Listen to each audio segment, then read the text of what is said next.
А я говорю, зачем она с ним живет, если он ее бьет? А мне говорят, милые бронятся, только тешатся. Влезешь, будешь сама виновата. И вот остается вот на все это только стоять и смотреть. Слушай, ну вот наш народный фольклор, да, он полон поговорок на эту тему. Ну, типа вот бьет, значит любит, да. Ну, шутки шутками, если серьезно, на самом деле, это же серьезная проблема. И вот в советское время, опять же, пресловутое, про него вспомним, была целая система профилактики таких правонарушений. И вот такого кухонного боксера, про которого ты рассказываешь, да, его быстро упаковали либо в ЛТП, да, либо на химию, на исправительную работу. Ну что, хорошая была система? Ну, хорошая, плохая, но она была эффективна, она работала, значит, понимаешь? мы сейчас уперлись в спор о том, может государство вмешиваться в личную жизнь или не может? Слушай, оно вмешивалось без личной церемонии и влияло на личную жизнь. Там порткомы, месткомы, правкомы и прочее. Сейчас же все по-другому. Но она работала, понимаешь? Но значит, получается, что сейчас нам нужен новый закон, который разрешит государству вмешиваться в личную жизнь? Слушай, ну вот это законопроект, о котором сейчас все говорят и спорят, да, давай мы сегодня его обсудим, и каждый зритель для себя сам решит, нужен он или не нужен. Хорошо.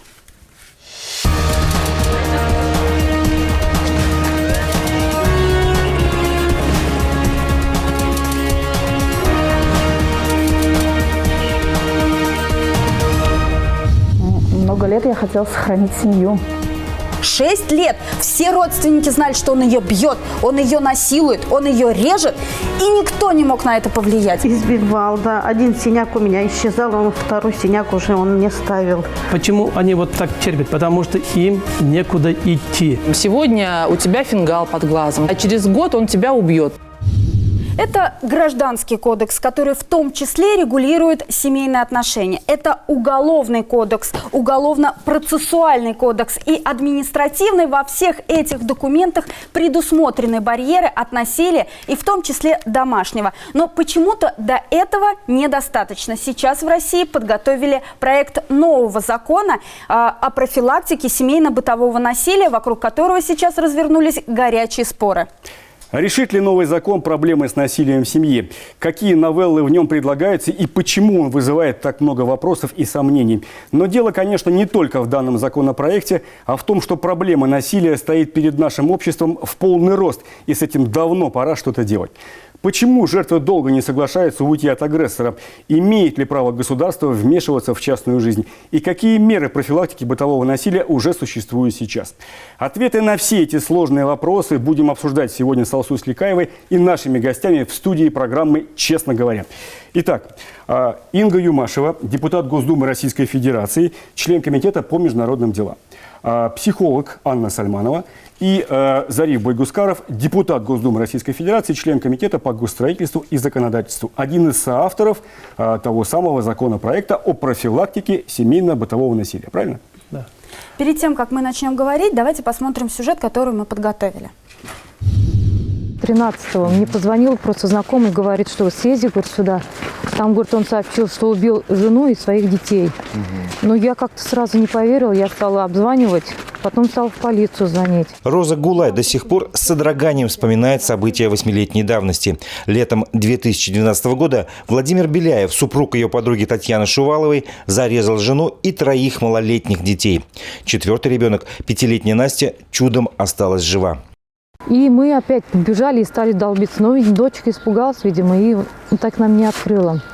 В итоге я потом уехала, и в часов 8-9 мне позвонили, сказали, приезжай обратно, там действительно раскрыли, вскрыли дверь, и там этот ужас.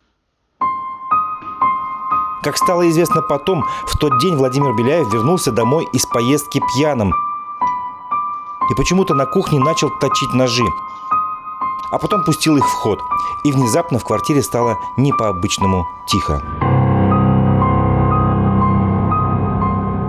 Последние 2 дня трубку она не брала. Был телефон, абсолютно все телефоны, ни его, ни ее. Телефоны все недоступны были. Не любил вот детский плач, он постоянно неадекватный человек был к этому, он постоянно надругивался, бил их. К насилию Владимир прибегал часто. И первый раз через 3 дня после венчания. И как-то она один раз ко мне пришла в темных очках. Она была в положении уже. Пришла в темных очках, я спрашиваю у нее, ты что, говорю, в темных очках? Она снимает очки, Я так прям, я говорю, ты что с тобой, говорю. И показывает, то, что шею показывает, то, что это он меня, говорю, душил. Дошло до того, что в ход пошли не только руки. В январе, в год убийства, он 5 раз ударил Татьяну ножом. 5 ножевых ранений. Но, говорит, ее спасло то, что она полненькая. Татьяне все говорили: уходи от мужа, но она осталась и даже как-то сумела убедить следователей замять дело. Почему ты, говорю, постоянно его прощаешь? Она мне все время говорит, я его люблю. Хотя и батюшка тоже говорил, он тебе жить не даст. Все, что я хочу сказать, то, что не надо терпеть все это. Если уж, как сказать, если бьет, как бы не зря же говорят, бьет, беги. Такой человек не справится. С такими людьми жить нельзя, и бежать от них надо. Зариф, вот как один из авторов нового законопроекта, скажите, пожалуйста, мог ли бы он предотвратить вот это вот страшное преступление, о котором мы рассказывали в сюжете? Безусловно, мог бы, потому что сам законопроект называется «О профилактике семейно-бытового насилия». То есть, в первую очередь, должна быть профилактика. Вот здесь, в данном случае, который сейчас мы видели, вот один из таких сотен тысяч примеров, не было никакой профилактики. Куда смотрели органы, когда она ходила с синяками. Это все знали. Никаких мер ведь не принималось. Вот итог. К сожалению, таких случаев очень много. Если бы это была профилактика, жесткая мера прописана, что нужно делать, этого преступления не было бы. То есть безвинные люди не погибли бы. Инга, ваше мнение? Случай, конечно, вопиющий, но не имеет ни малейшего отношения к закону, вот этому законопроекту о профилактике семейно-бытового насилия. Почему? Это уголовная статья. То, что он регулярно до совершения убийства совершал действия насильственного характера, это очевидно, что это истязание было. И почему бездействовали правоохранительные органы, к ним большой вопрос. То, что женщина сама не довела дело до конца и забрала почему-то заявление, это ее ответственность. Анна, рассудите к проекту закона, насколько он реально может помочь, или все-таки, вот как Инга утверждает, это... Ваше мнение по этому поводу? Я скорее соглашусь с тем, что есть достаточно много рычагов и на сегодняшний день, которые позволяют защитить жертв насилия. Это может быть женщина, это может быть мужчина, это могут быть дети, да, что еще более страшно. Потому что ребенок, он совсем никак не может себя защитить.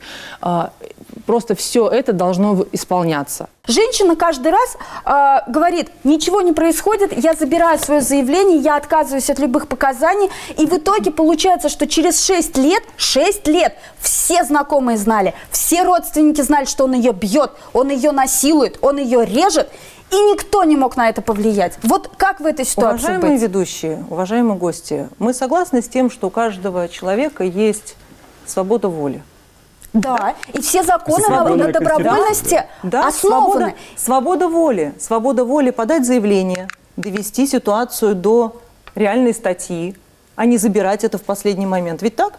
А если у меня нет для этого никаких сил, и если я долгие годы находилась в ситуации жертвы? У меня просто нет ни физических, ни моральных сил. Вы по данному конкретному случаю или вообще? В том числе. Все-таки советуете разойтись с агрессором? Я не могу принимать решение за женщину, но я делаю все, я как бы создаю тот фундамент, помогаю, да, женщине самой определиться. Во-первых, это самооценка. Что страдает в первую очередь у жертвы? Самооценка. Почему она и не может вырваться из этих отношений? Да, вот это вот психологи помогают восстановить эту самооценку для того, чтобы женщина сама приняла решение. Я не могу сказать, я могу сказать честно, да, вот там сегодня у тебя фингал под глазом. Ты сама рассказывала про то, что сегодня там он тебя побил так, что у тебя фингал, через месяц он тебя побил, что у тебя сломан нос, через полгода он сломал тебе руки, ноги, а через год он тебя убьет, например. Да? Это вот как бы то, о чем ты сама рассказала, это не я придумала. Я могу ей предложить план безопасности. Вот в случае, если есть ситуация насилия, что ты должна сделать? У тебя где-то там в каком-то месте должен быть какой-то тревожный чемоданчик, как у военного, да, и в этом чемоданчике у тебя должно быть там какой-то определенный детей запас. В охапку и бежать. Только так. Спасибо, мы вернемся к разговору через несколько минут. У этого законопроекта есть как оппоненты, так и сторонники. Давайте их послушаем. Законопроект пытается регулировать то, что насилие, которое не входит в определение ни уголовного, ни административного права. И что это такое, никто объяснить не может. Полностью отвергается презумпция невиновности. По этому закону факт насилия должен определить сотрудник полиции очень быстро, буквально на глаз, только войдя в помещение. У сотрудника полиции будет, согласно этому законопроекту, полномочия выдавать защитные предписания. И по этому документу тот, кто будет объявлен виновным в причинении семейно-бытового насилия, должен буквально покинуть помещение сроком до месяца. Вот я сейчас на вас посмотрю, достаточно там, с укором и повыше голос. Это называется уже психологическое насилие. Вы подвергаетесь мной психологическому насилию. Вы вправе на меня подать какой-то там суд. Я вам не дал денег там ребенку, посчитаю, что это там рано или там его возвращает или еще что-то. Это тоже может посчитаться. То есть на самом деле это открывает нишу очень больших спекуляций и как в дальнейшем, и как следствие воздействия на конкретную семью. Жертвы насилия в семьях продолжают терпеть и тщетно надеяться на то, что обстановка в семьях изменится сама собой. А домашние тираны, чувствуя безнаказанность, продолжают совершать насильственные действия, только уже с большей периодичностью и тяжестью последствий. Лично мое мнение, нам просто необходимо ужесточение санкций за совершение семейно-бытового дебоширства. Никаких полумер, никаких заигрываний с правонарушителем. Реальной мерой поддержки, которая заложена в новом законе, может послужить защитные предписания органов внутренних дел и суда. Это будет реальная поддержка жертвам насилия в семье, та поддержка, в которой они действительно нуждаются. Все-таки вопрос упирается, насколько общество может влезть в личную жизнь. В том-то и дело, да. Общество обязано вмешиваться в такие случаи, потому что когда видит, что есть такой признак совершения преступления, обязаны. Потому что я считаю, что вот еще мы вот законопроект изменим, потому что вот все социальные органы, педагогический работник, когда видят, что ребенок ходит с синяками, что женщина, мать приходит с синяками, они должны сообщать в таких случаях не только соседи. Соседи однозначно так всем должны сообщать. говорят, что это не ваше дело, это личная Извините, жизнь. они, конечно, так и сейчас говорят, что даже у нас полиция говорит, что мы только вмешиваемся тогда, когда вас убьют или что-то сделают, калечат. Но это неправильно. Должна быть профилактика, как мы сейчас хотим. Инга. Ежедневно присылают мне письма с просьбой стоять на защите семьи.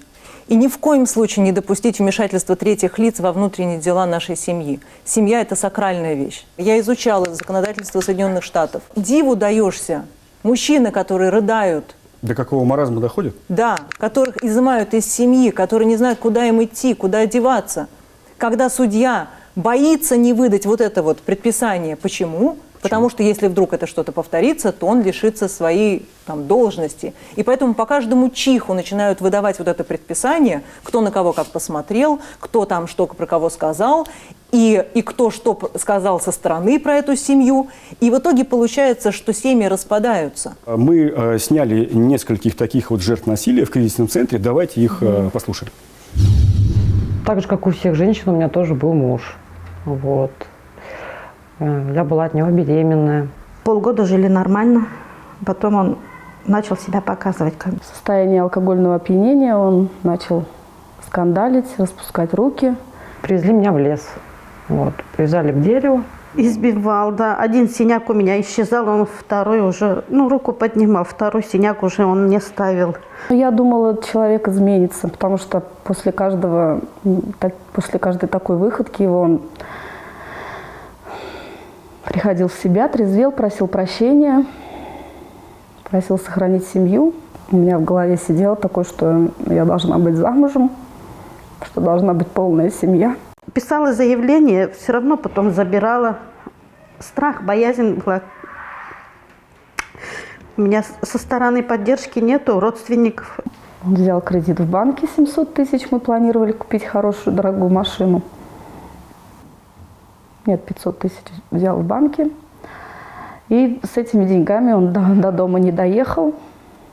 Поехал в увеселительное заведение. Вот, оставил там порядка больше 300 тысяч. Приехал домой. И еще же я виновата осталась во всем. Что я плохая.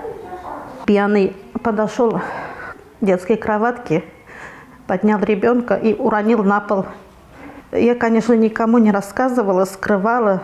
Все думали, что все хорошо, хорошо живем. Ножиком то в живот тыкал, то есть это не мой ребенок, признайся. Много лет я хотела сохранить семью.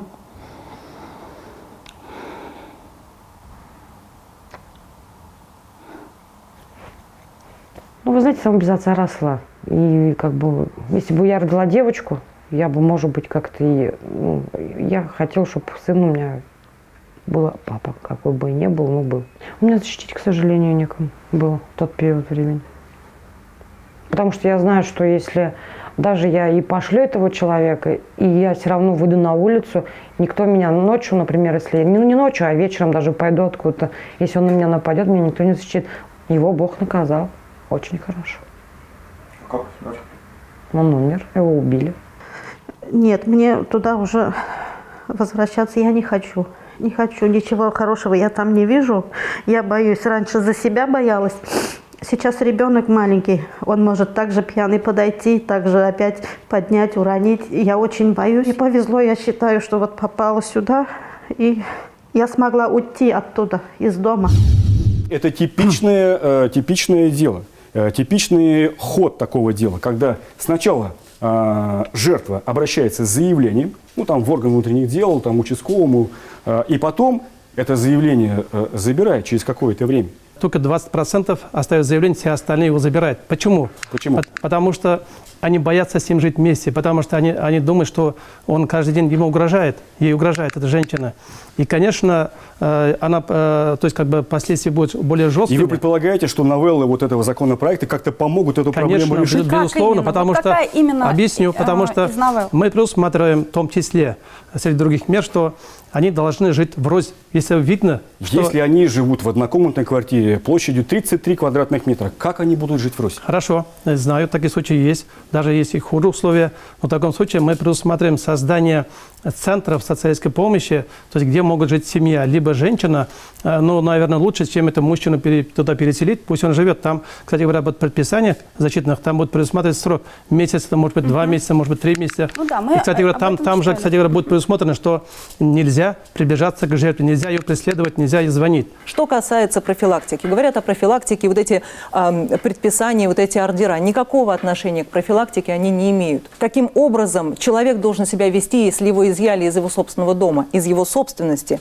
оторвали его от семьи, от возможности прийти и просто сказать «прости меня», извиниться элементарно. Этого нельзя сделать. Слушайте, ну вот тут женщины говорят, они извиняются каждый раз после того, как избили. Послушайте, криминогенный. Что будет делать этот человек, которому запретят приближаться к своей семье? Ну, может, он тогда подумает? Далее, криминогенный. Дальше, коррупционный. Почему? Все эти НКО, которые будут в итоге вмешиваться, и все эти конторы, которые будут воздействовать со своими курсами. На Западе есть курсы управления гневом. Якобы они помогают человеку реабилитироваться. Статистика показывает, что они не работают. Третья сторона должна быть только государство и никто более. Это однозначно. То есть должен быть только уполномоченный на то орган. Это полиция только имеет право приходить, он только имеет право опрашивать, это однозначно. И, конечно, сегодня вот мы ведь посмотрели, почему они вот так терпят, потому что им некуда идти. Если будет им где жить, многие будут желающие, чтобы идти там жить отдельно от этого тирана. Я это с вами однозначно. Согласна, но что мешает сейчас без проекта этого закона увеличить просто количество вот таких центров, в которых они сейчас находятся? Ведь мы побывали в центре. У нас что даже, сейчас мешает? У нас нету сегодня термина «семейное бытовое насилие». Что это такое? Даже сегодня его нету. Я повторю еще раз, потому что мы ведь там предусматриваем вот комплекс мер. То же самое даже элементарный человек, который уже был увлечен, что он насилие совершает, он не имеет права приобретать оружие, и оружие у него должны быть отобрать должны. Даже это ведь сколько жизней мы сохраним таким образом. И, конечно, если мы переселим их в какое-то время отдельно, сколько мы жизней сохраним. Вот, допустим, подразделение по делам несовершеннолетних, да, которые катастрофически сокращены. Катастрофически. Раньше в каждой школе, ну как, еще буквально 10 лет назад, в каждой школе был инспектор прикрепленный. Их сейчас нет, потому что эти подразделения сокращены. Участковые сокращены. И если вернуть, опять же, это в силу Госдумы, между прочим, вернуть штатную численность... Может быть, здесь аппарат уменьшает, а участковый увеличивает? Это раньше так и называлось, подразделение профилактики. Оно так и называлось в МВД. Участковые и ИДН. Они этим и занимаются постоянно. Я безумно уважаю и люблю Зарифа Закировича Байгускарова, это наш прекрасный депутат. Но он сам, когда объясняет проблемы этого закона, он говорит о том, что и так все есть. То есть вот если вот послушать, то есть нам не нужно никаких дополнительных вот этих ордеров и предписаний. Все есть. Нет, они нужны. Слушай, Алсу, ну сегодня у нас целых 2 депутата, между прочим, Госдумы, да, и у них... Инга Юмашева, между прочим, специально прилетела из Москвы. И у них разные мнения, разные позиции по одному и тому же поводу, что удивительно. Не знаю, Руслан, мне кажется, что на самом деле они говорят об одном и том же, но почему-то называют себя оппонентами. Я Слушай, не понимаю у меня тоже немножко. такое возникает как бы ощущение, и надо, конечно, чтобы понять и расставить точки над «и», надо продолжить разговор. Я так и не понимаю, нужен этот закон или не нужен? Давай еще поговорим об этом. Смотрите во второй части программы. Семья – это сакральная вещь. Прибежала женщина в халате, в тапочках и с ребенком на руках. Я как бывший судья, я понимаю, что штрафы, они неэффективны. Нам не нужны чужие указки из-за рубежа. Как они будут жить в России? Цифры по семейно-бытовому насилию от нашего Башкирского следственного комитета неутешительные. Вот точные данные. Их нам предоставили только за 10 месяцев прошлого года, но все же общую картину они отражают. Итак, на почве бытового насилия было совершено 48 убийств. Это 22% от общего числа. И 35 тяжких побоев. То есть каждое 5-е убийство и каждые 3-е тяжелые побои происходят в семьях. А это показатели насилия против детей. Цифры за 2018 год. От действий близких пострадали 39 несовершеннолетних жителей Башкирии. Из них 8 убиты, 1 получил тяжкий вред здоровью, 5 истязали, в отношении 23 совершили сексуальное насилие. Причины остаются все те же из года в год. Это конфликты на бытовой почве, чаще всего возникающие между знакомыми, сожителями или членами семьи, в большинстве случаев во время употребления спиртных напитков, перерастающие в драки и как результат причинения вреда здоровью или смерти одного из участников конфликта. Тем не менее, подобные бытовые конфликты обычно возникали ранее, однако просто не приводили к трагическим последствиям, в связи с чем, как правило, никто из участников конфликтов или очевидцев не обращался в правоохранительные органы. А эта цифра от Комитета юстиции за неполный 2019 год. В Башкортостане рассмотрено 14 266 дел по статье «Семейно-бытовое дебоширство». Многие семьи в эту статистику попали несколько раз. Мы уже рассказывали об этом в одном из наших выпусков об административных правонарушениях. Вчера он меня ударил. Я инвалид. У меня инвалидность по зрению. Ударил меня в ухо, очень сильно в голову. Если женщина не откажется от своего заявления, то бывшему мужу грозит уголовная ответственность за побои. А пока гости в форме оставляют протокол об административном правонарушении и наказание в виде штрафа в 300 рублей. А это другой район Уфы. Сотрудники Центра общественной безопасности пришли с профилактикой. Эта женщина в прошлом году вызывала их аж 18 раз. И все с жалобой на мужа. После каждого вызова супруг платил 500 рублей за дебош при ребенке. Но в последний месяц тишина. Кухню украшает букет цветов. Друг друга не поняли. Ну, бывает ругаемся, но все равно миримся. Не разобравшись ничего, не поговорив, и начинаю вызывать. Вот, дурочка сама. Семейно-бытовое дебоширство – одно из самых распространенных правонарушений. За 9 месяцев прошлого года в республике было оформлено 14 266 протоколов по этой статье Административного кодекса. Мест, куда бежать женщине, которая все же решилась уйти от семейного агрессора, в Башкирии не очень много. По данным Министерства семьи, труда и социальной защиты населения, на всю республику всего 3 государственных кризисных центра, каждый на 26 мест. Никто здесь не отрицаем то, что проблема насилия, в том числе и семейно-бытового, в стране стоит очень остро. Так? Так. Опять же, не отрицаем, сколько копий ломается вокруг этого законопроекта. Так? Так. О чем это говорит? Возможно, о том, что он недоработан, что он сырой, что нужно его еще и как-то совершенствовать. И он вообще, даже еще не внесен даже.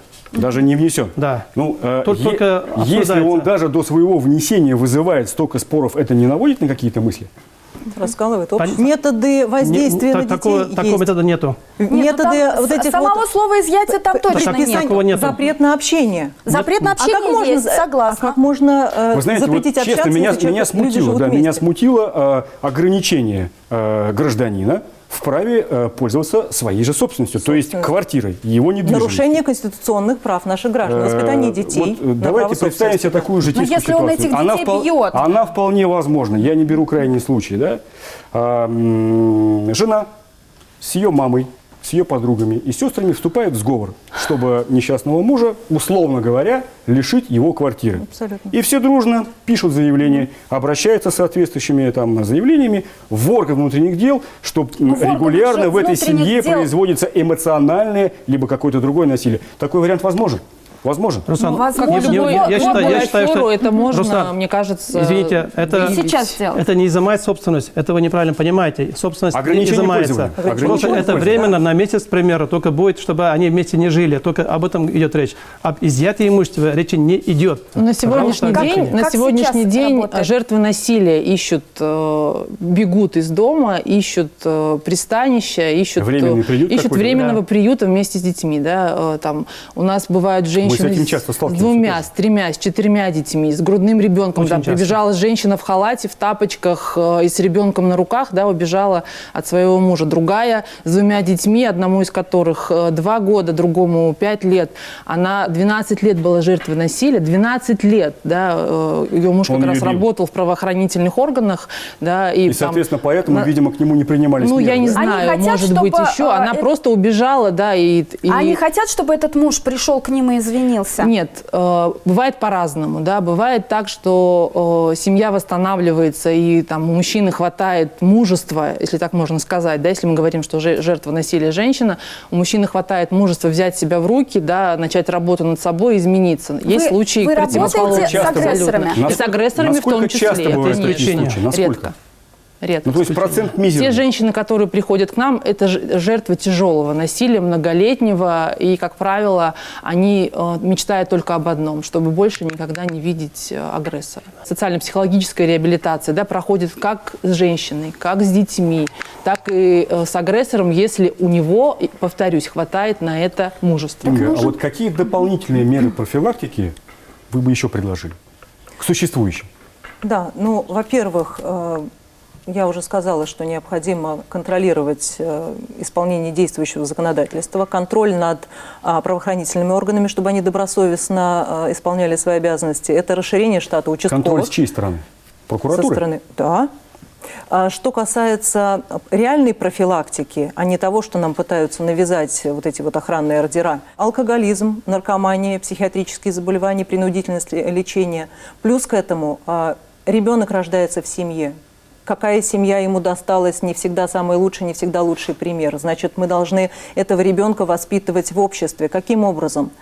Должны быть курсы и уроки психологии в школах, должны быть курсы семьеведения и уроки семьеведения в школах наших. Кроме того, мы должны со всех сторон ограждать нашего ребенка от этого вала информации, который через СМИ ему вливается под главным уклоном, что семья, особенно в ток-шоу мы видим, что вот семья это совершенно все, точно это заметили, все, собственно, связанное со скандалами, интригами, и ничего хорошего, мирного в семье нет. Вот что впитывают наши дети. Если, допустим, в семье нет детей, Инга, согласись, да, то все решается более-менее просто. Просто расстались люди и все. Но если в семье есть дети, это серьезно усложняет ситуацию. И мы записали мнение детей по этой проблеме, по Они этой ситуации. прошли курс семьеведения вот, по книге, написанной в Башкирии. И вот что они сейчас думают о создании семьи и о том, какими должны быть муж и жена.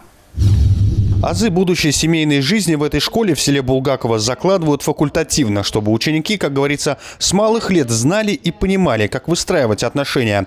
Занятия, кстати, уже дают свои плоды. Школьники, оказывается, вовсе не хотят начинать взрослую жизнь со свободных отношений, а наоборот, стремятся сразу вступить в законный брак. Семья в целом должна быть сплоченной, крепкой. В ней должны быть понимающие и доверительные отношения. Каждый в семье должен поддерживать друг друга и понимать. Ну, примерно вот так. Ты себя каким мужем видишь? Я, неплохим точно. Пусть не очень сильным, но, я думаю, позитивный настрой дать смогу. Занятия ведутся в диалоге, без назиданий, без оценок в журнале, а порой и в игровой форме. Детей не только учат, что семья должна быть большой, крепкой и счастливой, но и тому, что семейное насилие – это плохо. Можно или нет поднимать руку на жену? Нет, это крайне не мужской поступок. Женщина – это слабый пол, и это не мужской поступок. Каким ты видишь идеальную семью? Вообще я вижу сплоченный, дружный, любящий, понимающий. Я считаю, что семья – это то, что нужно каждому человеку, без нее он не протянет.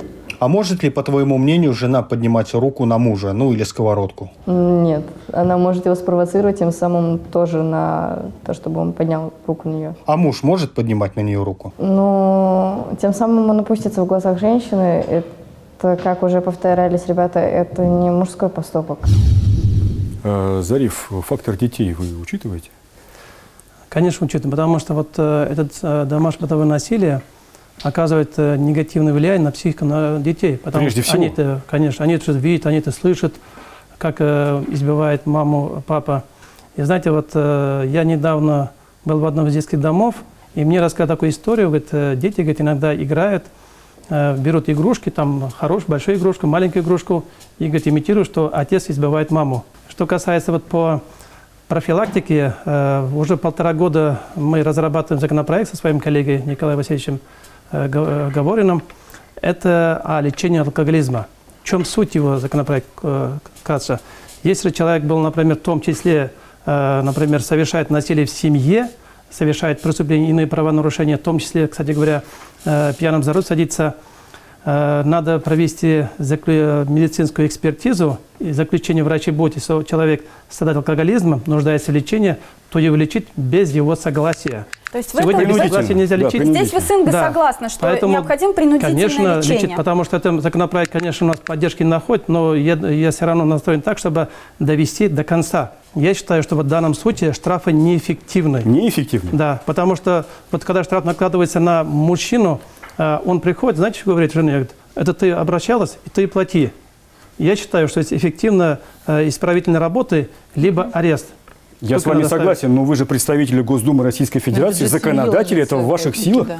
Мы над этим сейчас думаем, мы над этим сейчас работаем. Я думаю, что мы все равно несем изменения. Потому что я, как бывший судья, я понимаю, что штрафы, они неэффективны. Почему нет мер для того, чтобы их принудительно, допустим, отвести к семейному психологу? Что касается вот нашего законопроекта, там как раз то, что вы сказали, предусматривается. То есть предписание прям пишется: пройти психологические собеседования. Это судебное уже предписание, и это с потерпевшим, карточка и с этим человеком, который совершает правонарушение. Я могу его замотивировать последствиями, которые он оказывает, да, на свою семью, и как это вредит его собственным детям, и как-то попытаться вразумить, да, и сказать, что эта помощь тебе необходима, она тебе поможет прежде всего справляться с твоей агрессией, с теми вспышками агрессии, которые у тебя есть. Больше никак иначе. Принцип добровольности. Да. Анна, а можно его заставить? Вот если по новому закону есть судебное предписание для того, чтобы знаете, он я вам как проходил, допустим, я долго спорила с одним очень известным российским психологом, да, и я говорила, я отстаивала идею, что только из принципа добровольности можно оказывать психологическую помощь. Да, на что она мне сказала: ну вот смотри, мать, которая не дает лекарства инсулинозависимому ребенку, да, говорит о том, что у нее там какие-то убеждения, которые ей не позволяют давать это лекарство, просто и ребенку они не нужны. И ребенок может умереть. Вот ей нужна помощь. Что ты будешь делать? Ты будешь ждать, когда она к тебе придет, или ты ее заставишь? Резюмируя наш сегодня горячий разговор, да, все-таки есть свет в конце тоннеля вот с проблемой насилия, бытового насилия? Давайте посмотрим то, что у нас есть, и заставим это работать. Нам не нужны чужие указки из-за рубежа для того, чтобы регулировать отношения в нашей семье. Мы, как страна, способны справиться с этим самостоятельно. Нам просто нужна ответственность и контроль над исполнением действующего законодательства, а еще любовь друг к другу. Ну, чужие указки нам ни в коем случае не нужны. Мы должны сами защищать своих граждан. Это обязанность государства. И, конечно, повторюсь еще раз, цель законопроекта – это профилактика преступлений и правонарушений. Профилактика только, потому что она есть во всем мире, не только в Западе. Только нет его в Беларуси, в Узбекистане и у нас, чтобы четко понятно было. Нет чего, простите? Это закон такой о домашнем насилии. Мы должны просвещать людей, мы должны помогать, вообще помогать тем, кто слабее. Это априори наша обязанность. Я должна понимать, что если я совершаю противоправное действие, наказание неминуемо. Это вот то, что должно обеспечить государство. Я считаю, то есть исполнение действующего законодательства ответственное. Правильно я понимаю? Да. Понятно, Да. понятно. Спасибо. Спасибо вам, уважаемые гости, за продуктивный, горячий и честный разговор. Спасибо. Ну здорово, Руслан, что у нас вот появились вот такие книжки. У нас в школе не было таких книжек, где бы учили «Жена не груша для битья». Не, ну раз учебник появился, конечно, Семьевидение. вот теперь точно все будет замечательно. На самом деле, вот если Но пройти... надо с детства воспитывать. Слушай, где ты видела вообще учебник в школе, где учат бить жен? Нет такого учебника. А на самом деле все вот эти вот кухонные боксеры, они родом из детства. Просто вот их подростковый буллинг перешел на взрослую стадию. Просто их ремнем в свое время не научили, что бить там женщину или другого человека нехорошо. Вот и результат. Слушай, я говорила и повторюсь, работать надо с агрессором. Нужно взращивать в обществе идею о том, что если у тебя захотелось вообще кого-то ударить, кто-то тебя раздражает, или ты раз ударил, два ударил, ты должен понимать, что это Алсу, не конечно, норма, что-то с тобой это не идеально, так. это идеально, все хорошо. Хорошо было бы, конечно, так, но самая лучшая форма работы с агрессором, отправить его на пару лет на исправительную работу, это действует лучше всего, я тебе уверяю. Ну, то есть ты считаешь, что общество должно вмешиваться в личную жизнь? Государство должно вмешиваться в личную жизнь в рамках законодательства. Тебе слово. Бытовых хулиганов не завозят к нам с другой планеты. Честно говоря, они растут из ссора нашей реальной жизни, а она кусается. У них неприятности в жизни, на работе, и они срывают на домашних свои обиды на весь мир. Часто житейскую ситуацию не впихнешь в рамки какой-то статьи.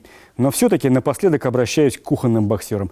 Будьте мужиками, выбирайте себе соперников из тех, кто может ответить. Так будет честнее.